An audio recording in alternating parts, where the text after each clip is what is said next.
बहुत समय हो गया हमने कथा नहीं सुनाई, आज सुना ही देते।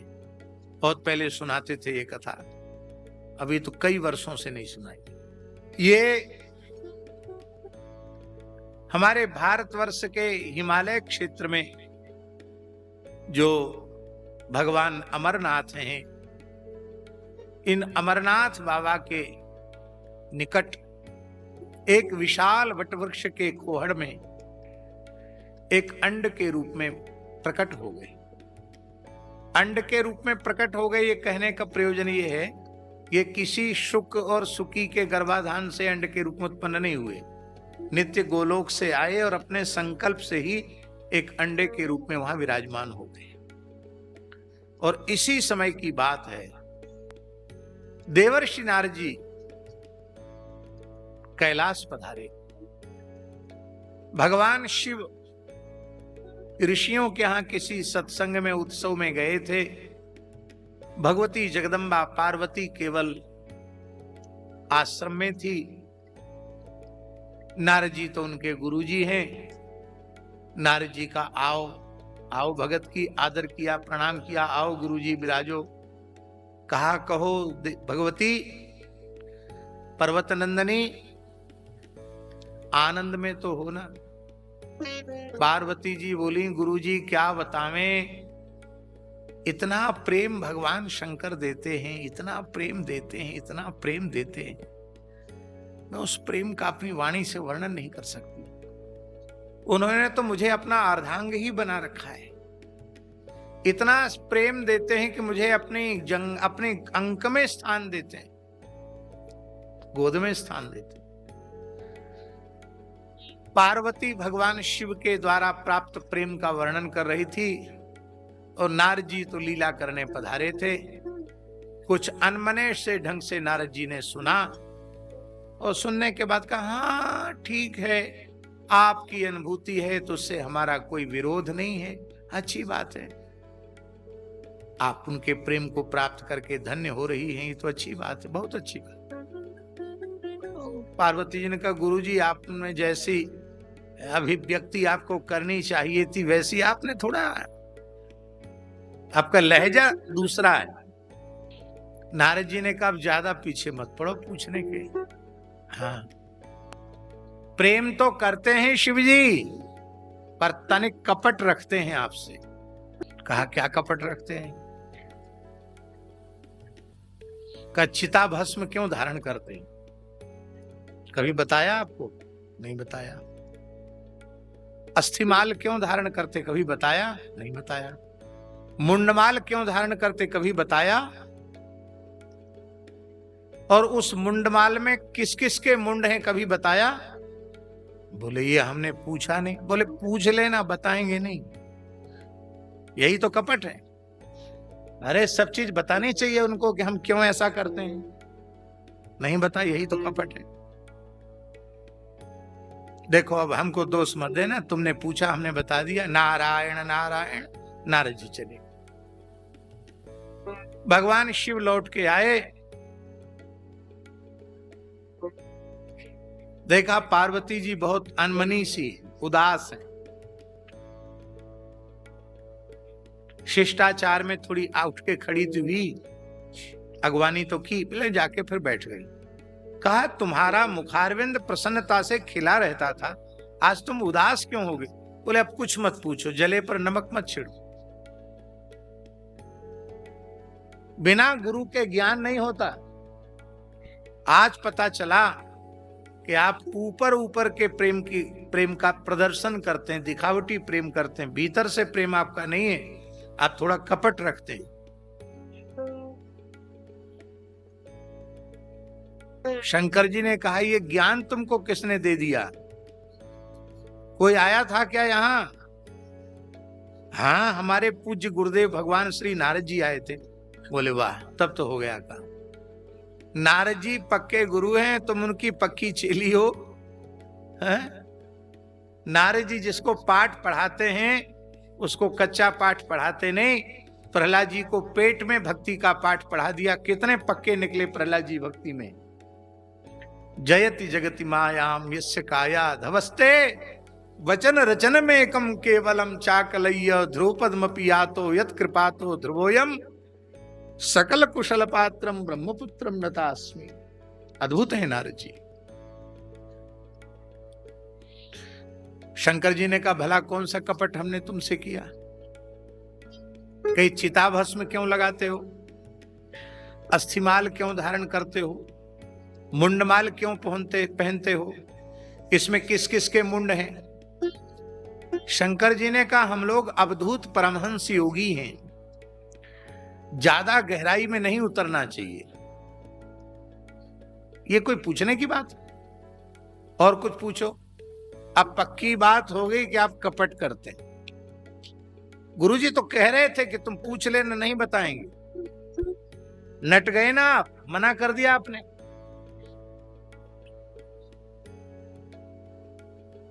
विमुख प्राणियों की चिता की भस्म भगवान शिव अपने श्रीअंग से नहीं लगाते हैं। ये जो विशुद्ध भगवत भक्त हैं,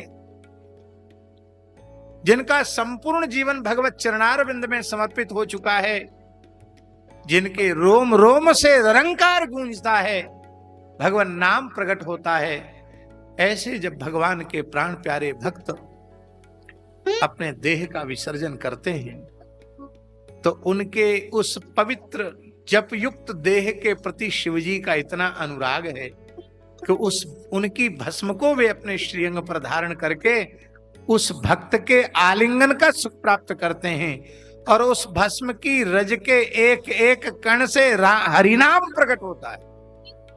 भक्त की अस्थियों से भगवान नाम प्रकट होता है। ऐसे उन भक्तों के भस्म को, उनकी अस्थियों को मैं धारण करता हूं। और ये मुंड भी सामान्य मुंड नहीं है। ऐसे भगवत भक्त जिनकी जिह्वा निरंतर नाम संकीर्तन करती रहती है, उनके मुंडों को मैं अपनी मुंडमाल में स्थान देता हूं। महाभारत के जैमिनी अश्वमेध पर्व में स्पष्ट लिखा है कि सुरथ सुधन्वा के मस्तक को भगवान शिव ने अपनी मुंडमाल में स्थान दिया, क्योंकि मरने के बाद भी सुरथ सुधन्वा की जिह्वा से कृष्ण नाम प्रकट हो रहा था। और एक रहस्य और है देवी पार्वती, इसमें कुछ मुंड तुम्हारे भी हैं। अरे मेरे मुंड हैं? क्यों? तुम भी तो बहुत भजन करती हो, राम राम जपती हो। राम रामेति रामेति रमे रामे मनोरमे सहस्रनाम तत्तुल्यम राम नाम वरानने सहस नाम समसुन शिववाणी जप जेई पी संग भवानी। तुम्हारा मुंड भी मैं, जब तुम्हारा समय पूर्ण हो जाता है, तुम्हारे मुंड को भी मैं अपने मुंड माल में स्थान देता हूं। कितने मुंड हैं हमारे? बोले देख तुम ही गिनती कर लो कितने, बहुत हैं। तो भगवान, इसका मतलब तो यही है कि आप अविनाशी परमात्मा हैं और मैं समय समय पर देह का त्याग करती हूं। हाँ देवी, तुम ठीक कहती हो। तुम देह त्याग करके नया देह स्वीकार करके मेरी सेवा में पुनः आती हो। जैसे तुम पिछले शरीर में सती थी, फिर इस जन्म में पार्वती हो गई। तो भगवान, आपके ऊपर मृत्यु का प्रभाव क्यों नहीं होता और मेरे ऊपर मृत्यु का प्रभाव क्यों हो जाता है? भगवान शिव ने कहा, देवी मैं अमर कथा का आश्रय लेकर के रहता हूं, उस अमर कथा के रस का पान करता हूं। उस रस के पान के प्रभाव से जरा जन्म मृत्यु काल ये मेरा स्पर्श नहीं कर सकते। पार्वती जी ने कहा, वो कथा आपने हमको क्यों नहीं सुनाई? हमको सुनानी चाहिए ना वो कथा, हमको सुनाइए। मैं भी अमर होकर आपकी सेवा में रहूं, मुझे देह का विसर्जन न करना पड़े। शंकर जी ने कहा, वो रहने दो, फिर कभी मौका आएगा देखेंगे। देखिए यही तो कपट है, अब समझ में आ गया। तब पार्वती जी को प्रसन्न करने के लिए शिव जी ने कहा, ठीक है हम सुनाएंगे, लेकिन एकांत में सुनाएंगे। यहाँ कैलाश में बहुत भीड़ भाड़ है, हिमालय के किसी दूसरे शिखर की ओर चलेंगे, वहां सुनाएंगे।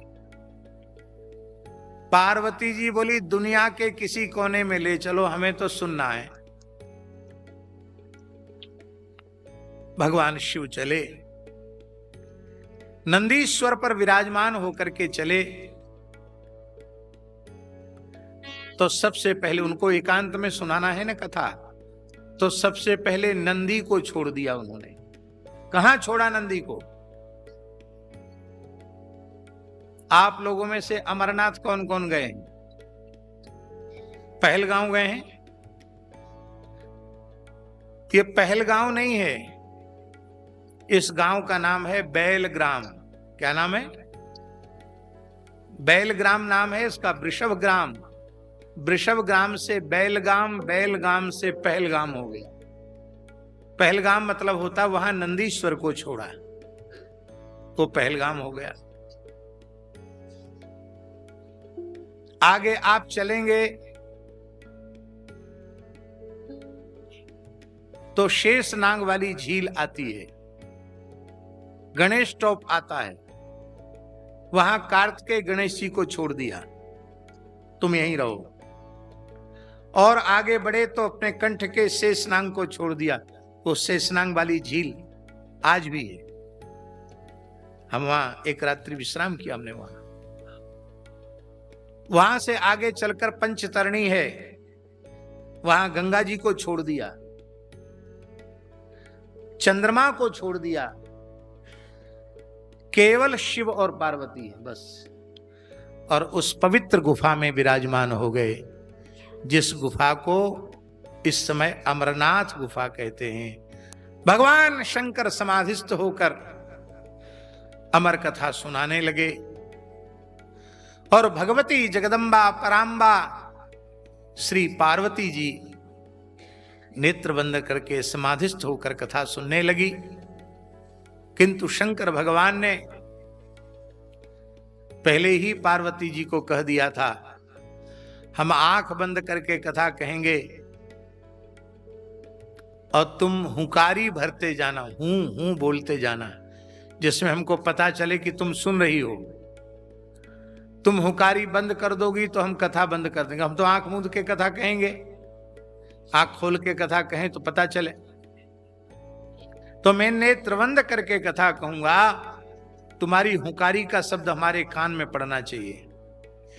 भगवान शंकर ने कथा आरंभ के पहले डमरू बजाया, इसलिए बजाया कि वहां के कोई पशु पक्षी वहां सब दूर चले जाए, सब दूर चले गए। डमरू को भी विसर्जित कर दिया, त्रिशूल को भी पृथक कर दिया।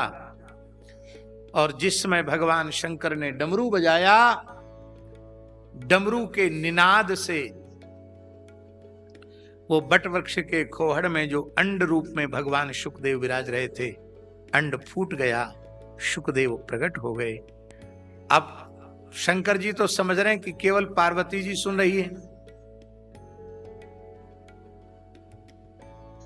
शंकर जी यही समझ रहे हैं कि केवल पार्वती जी सुन रही हैं, पर पार्वती जी के स्वर में स्वर मिलाकर सुखदेव जी भी सुन रहे हैं। पार्वती जी बोलती हूं, सुखदेव जी स्वर में बोलते हूं, एक साथ बोलते हूं, शंकर जी को पता न चले। कुछ लोग कहते हैं कि पार्वती जी को नींद आ गई कथा सुनते सुनते। ये कहना ठीक नहीं है, नींद नहीं आई, कथा में नींद नहीं आई पार्वती जी को। कथा रस में पार्वती जी इस प्रकार से डूब गई कि उनकी समाधि लग गई। और जब समाधि लग गई तो हुंकारी भरना बंद हो गया। शुकदेव जी ने विचार किया कि अब हुंकारी का शब्द शंकर जी को नहीं सुनाई पड़ेगा तो कथा बंद हो जाएगी, इसलिए हुंकारी वाली सेवा वो करते रहे, बीच बीच में करते रहे। कथा पूरी हो गई। शंकर जी ने नेत्र खोले तो देखा पार्वती जी समाधिस्थ हैं। तो पार्वती जी के तो समाधि लग गई, हूं करने वाला कौन है? पार्वती जी को कहा, देवी क्या हुआ? भगवान आपकी कथा इतनी रसमयी थी कि मेरी तो समाधि लग गई।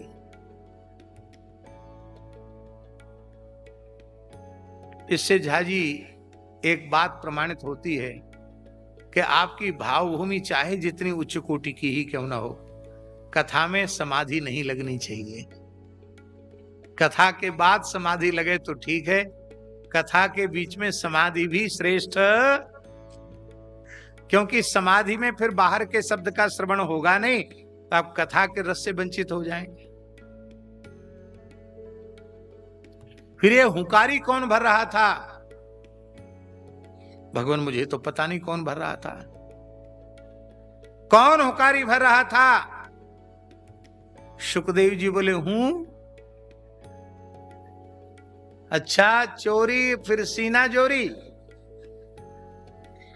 हमने जिस अमर कथा को अपने पुत्र कार्तिकेय गणेश को नहीं सुनाया, नंदीश्वर बिचारे जो हमेशा हमारा वाहन बन के रहते उनको नहीं सुनाया, अपने कंठ के शेष नाग को नहीं सुनाया, चंद्रमा को नहीं सुनाया, वो कथा इसने बिना मेरी आज्ञा के चोरी चोरी कैसे सुन ली? मैं इसे दंड दूंगा। और भगवान शिव त्रिशूल लेकर के दौड़े। सुखदेव जी, हिमालय की ही तो घटना है, शुक लीला सुख भाग कर वहां से व्यास गुफा में आ गए। व्यास गुफा जहां बद्री का आश्रम है, व्यास भगवान का आश्रम है, सम्याप्रास आश्रम। उस समय भगवान व्यास की पत्नी वटिका सूर्य भगवान को अर्घ दे रही थी। एहि सूर्य सहस्रांशो तेजो रासे जगतपते अनुकंपय माम भक्त्या ग्रहणार्घ्यम दिवाकर, ये बोल करके सूर्य अर्घ दे रहे थे। उसी समय भगवान शुकदेव उनके मुख में सूक्ष्म रूप से प्रविष्ट हो गए। एहि मंत्रोच्चारण कर रही थी तो सूर्य भगवान शुक मुख मार्ग से प्रविष्ट होकर माता वटिका के उदर में चले गए। शंकर जी त्रिशूल लेकर खड़े व्यास आश्रम में। भगवान व्यास शिष्य मंडली के सहित आए। नमः शंभवाय च मयोभवाय च नमः शंकराय च मस्कराय च नमः शिवाय च शिवतराय च इत्यादि मंगा नहीं। अब इसने पूरी अमर कथा सुन ली तो मरना तो उसको है नहीं, तब आप दंड क्या देंगे मेरी समझ में नहीं आता। तो यदि आपने कथनचित मार दिया तो आपकी अमर कथा, अमर करने वाली ये बात अप्रमाणित हो जाएगी। अरे, जिस पूरी कथा को पार्वती जी नहीं सुन सकी और इसने सुन लिया तो ये तो बात पक्की है, कोई सामान्य नहीं है वह जीव। शंकर जी समाधिस्थ, अरे ये तो मेरे आराध्य श्री कृष्ण ही हैं, ये जीव हैं ही नहीं, ये तो ईश्वर कोटि के हैं। बोले व्यास तुम बहुत भाग्यशाली हो, ये साक्षात नंद नंदन श्री कृष्ण ही सुख रूप से गर्भ में आए हैं। अब तक जो अमर कथा में किसी को नहीं सुनाता था, अब ये सुख रूप से प्रकट होकर अमर कथा सबको सुनाएंगे। ये अमर कथा और कोई दूसरी नहीं है, श्रीमद् भागवत की कथा ही अमर कथा है। श्रीमद् वाल्मीकि रामायण की कथा ही अमर कथा है। श्रीमद् रामचरितमानस की कथा ही अमर कथा है। माने भगवत कथा ही अमर कथा है। इस कथा के रस को निरंतर यदि कोई पीवे तो अजर अमर हो जाएगा। सुखदेव जी प्रमाण है इसका। आज भी सुखदेव जी सदैह विराजमान हैं। 16 वर्ष के ही हैं सुखदेव जी, ना उम्र घटी न बढ़ी। सनकादिक भगवान आज भी 5 ही वर्ष के हैं। नारद जी आज भी ज्यों के त्यों ही हैं। इस अमर कथा रस का पान करने वाले अजर अमर हो गए। अब सुखदेव जी भीतर पेट में चले गए तो बाहर ही नहीं आते, बालक के रूप में हो गए। कितने वर्ष हो गए? व्यास पत्नी के गर्भ में 12 वर्ष हो गए। कितने वर्ष हुए? बाहर निकले नहीं, बाहर नहीं निकले। आप कहेंगे कैसी माता होगी 12 साल तक गर्भ में सुखदेव जी को धारण किया, कितना कष्ट होगा मां को। बहुत ध्यान से सुने, भगवान और भगवान के भक्त कष्ट देने नहीं आते हैं, कष्ट हरने आते हैं। इसलिए वो 12 वर्ष गर्भ में रहकर भी उन्होंने अपनी माता को किंचित भी कष्ट नहीं दिया। व्यास जी ने कहा बेटा बाहर आओ। सुखदेव जी बोले बाहर आने में खतरा है। क्या? माया के कारण स्वरूप की विस्मृति हो जाएगी। इसलिए जहां भजन बने वहीं रहना चाहिए। गर्भ में बढ़िया भजन बन रहा है, एकांत वासा झगड़ा न झांसा, कोई मिलने जुलने वाला भी नहीं, खूब राम राम हो रहा है, वहीं ठीक।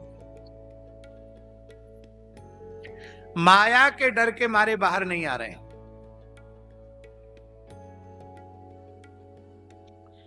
व्यास जी ने भगवान बद्री नारायण का स्मरण किया।